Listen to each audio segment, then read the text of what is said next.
Hey everybody. I just said, screw you and sit back and relax and just enjoy a cigarette or something like that. There is a fifth dimension beyond that is known to man. It's a dimension as vast as space and timeless as infinity. It is the middle ground between light and shadow, between science and superstition. It lies between the pit of man's fears and the summit of his knowledge. This is the dimension of imagination. It's an area we call Newcastle in 1980, eh? Back to a time and a place of the imagination. A TV show specifically designed for teenagers decided to tackle a topic, a hot button topic in 1980, how to survive a nuclear war. So let us sit back and marvel at the hair and the clothes of 1980 Tyneside. Sadly, this TV programme is now very relevant in 2022. Britain's preparations for nuclear war have been criticised as being pathetically inadequate. 42 years later. The Russians are coming!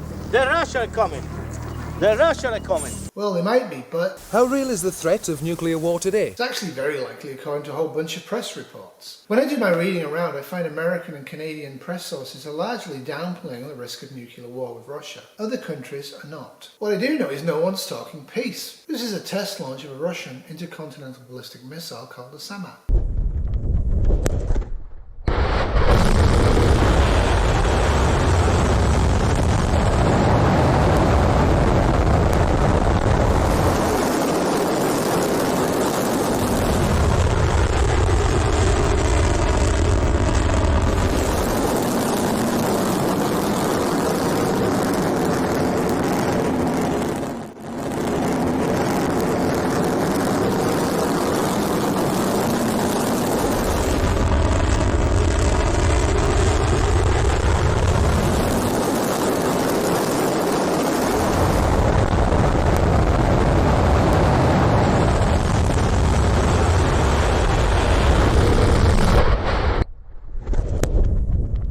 We'll be checking out a government pamphlet which gives instructions on how to protect yourself if a nuclear attack were to happen, and some handy hints on how to turn your home into a nuclear fallout shelter.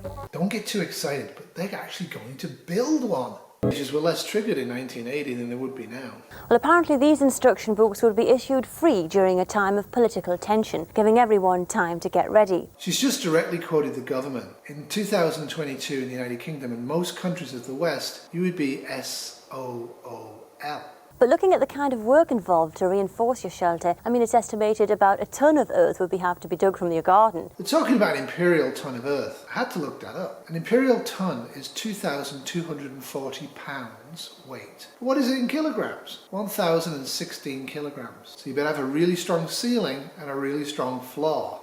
Is it practical? What if you haven't got a garden, if you live in a flat? What if a war starts with very little warning? And are there enough supplies? Good points. Get prepping now then, boy. Get prepping now. Countries like Sweden, Switzerland and Russia already have plans for the evacuation of their population. Russia still invests a lot of time and money in civil defence for its population. We, in the West, largely spend no effort and no money whatsoever in it. Mass shelters have been built and houses have their own custom-built shelters. Makes this kind of preparation look a bit like Toy Town, doesn't it? Certainly does, Chris. I feel much worse about this in 2022. But in 1980, they still had some hope. In fact, there is growing pressure from some groups of MPs for a full inquiry into the state of Britain's readiness to face nuclear war, and the Home Secretary is going to report on it. They did look at it and they decided that you are all going to die. So it'd be best if they spent the money on more important things. Like, what's more important than the defence of your population from harm and death? Well, I hope you liked that time travel back to the twilight zone of 1980 Newcastle upon Tyne. Get yourself something like this. They're all over the internet. Have a think about this. Get a lot of good quality trash bags, how you can get access to soil, how you can move it without wrecking you back into your place where you would actually set this up if you had the time and the means to do it. It's not something I would do now, but it's something you need to think about. And what I'm trying to do with this series of nuclear war videos is actually get you guys and girls engaged in the concepts that will be required. It's unthinkable to have a nuclear war, utterly unthinkable, but if we have one and you live, we're going to have to deal with it, and most people are going to live, at least for the first couple of weeks. Thank you all for watching this video. If you've got any questions or observations, feel free to put them in the comments below. And from me and Wolfie, have a great day. Toodles. This has been a Sleeping Terrier production, 2022.